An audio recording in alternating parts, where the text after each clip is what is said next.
Right now in the United States, people should not be walking around with masks. You're sure of it? Because people are listening really No, closely to this. right now, people should not be walking. There's no reason to be walking around with a mask.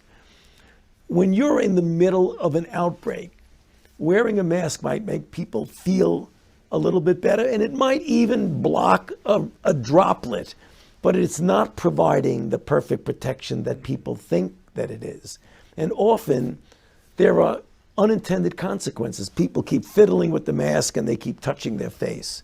And can you get some schmutz sort of staying inside there? Of course. But when you think masks, you should think of healthcare providers needing them and people who are ill.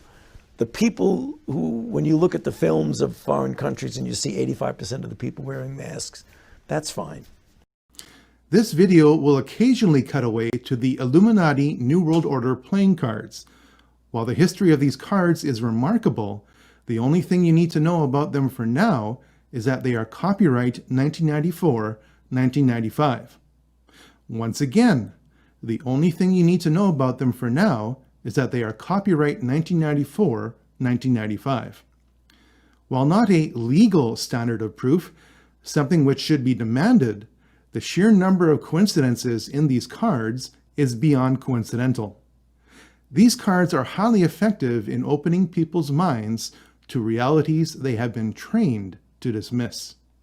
So you've got a thing on the left, CO2, that you want to get to zero, and that's going to be based on the number of people, the services each person's using on average, the energy on average for each service, and the CO2 being put out per unit of energy.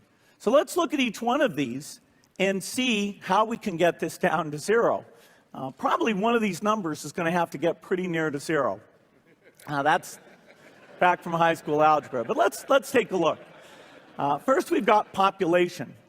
The world today has 6.8 billion people. That's headed up to about 9 billion. Now, if we do a really great job on new vaccines, healthcare, reproductive health services, we could lower that by perhaps 10 or 15%. Now, if we do a really great job on new vaccines, healthcare, reproductive health services, we could lower that by perhaps 10 or 15%. That's a trade-off society is making because of very, very high medical costs and a lack of willingness to say, you know, is spending $1 million on that last 3 months of life for that patient, would it be better not to lay off those 10 teachers and to make that trade-off in medical costs? But that's called the death panel, and you're not supposed to have that discussion. I thought I would bring that perspective to the topic today, is the issue of pandemic preparedness. And if there's one message that I want to leave with you today, based on my experience, and you'll see that in a moment, is that there is no question that there will be a challenge to the coming administration in the arena of infectious diseases, both chronic infectious diseases in the sense of already ongoing disease, and we have certainly a large burden of that, but also there will be a surprise outbreak. But also there will be a surprise outbreak. But also there will be a surprise outbreak. How on earth could he make such a specific prediction and then maintain credibility unless he had some foreknowledge of it?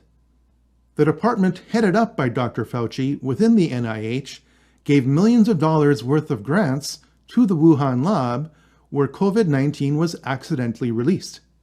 Entire groups of doctors are increasingly speaking out against Dr. Fauci's claim that hydroxychloroquine is ineffective in treating COVID-19.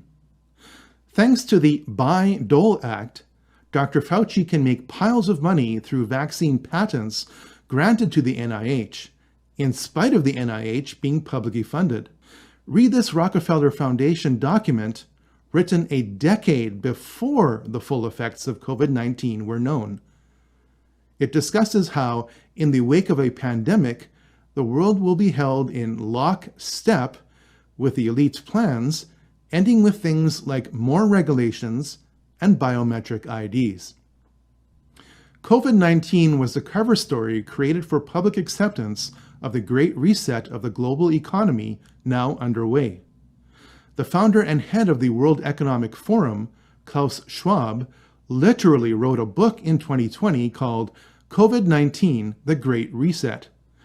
A representative from the World Economic Forum and the Chinese CDC were participants in Event 201, a simulation of what would happen when, of all things, a coronavirus swept the world. The World Economic Forum has a website dedicated to the effects of COVID-19 that is hundreds of layers deep. This website is shaped like a coronavirus and was developed long before COVID-19. The Event 201 simulation was sponsored by the Bill and Melinda Gates Foundation and took place in October 2019, just before the COVID-19 pandemic became a live exercise. We're in a live exercise here to get this right. I was the CI director. We lied, we cheated, we stole. It was like we had entire training courses. It reminds you of the glory of the American experiment. The chief concern of Event 201 and participants was information control. Things won't go back to truly normal until we have a vaccine that we've gotten out to basically the entire world. We've got science on our side, we've got morality on our side. Eventually, what we'll have to have is certificates of who's a recovered person, who's a vaccinated person.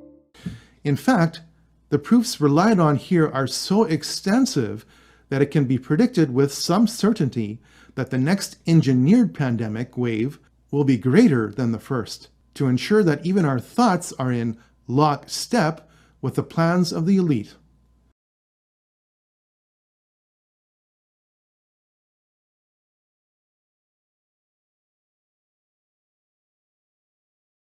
In fact, the testing could have been ramped up very quickly in a few countries that have almost avoided the epidemic entirely, like Taiwan, New Zealand, Australia.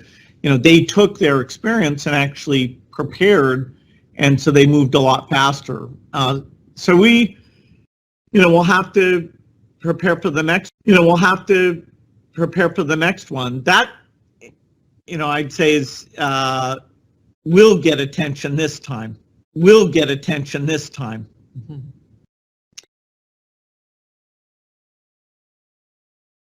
You just said that protests increase the spread. I'm just asking you, should we try to limit the protests? No, I think I would leave that to people who have more of a position to do that. I can tell you... Government stopping people from going to church, Dr. Fauci? Yeah. Last week in the Calvary Chapel case, 5 liberals on the Supreme Court said it was okay for Nevada to limit church services.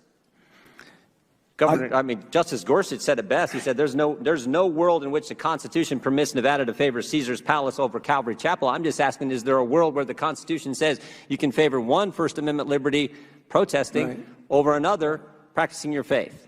When you're in a crowd, particularly if you're not wearing a mask, that induces the spread. It's a simple question, doctor. Should we limit the protests? Government is obviously limiting people going to church. And look, there's been no violence that I can see at church. I haven't seen people during a church service go out and harm police officers or burn buildings. But we know that, for 63 days, 9 weeks, it's been happening in Portland. Right. Yeah. Well, one night in Chicago, 49 officers were injured. But no limit to protests. But boy, you can't go to church on Sunday.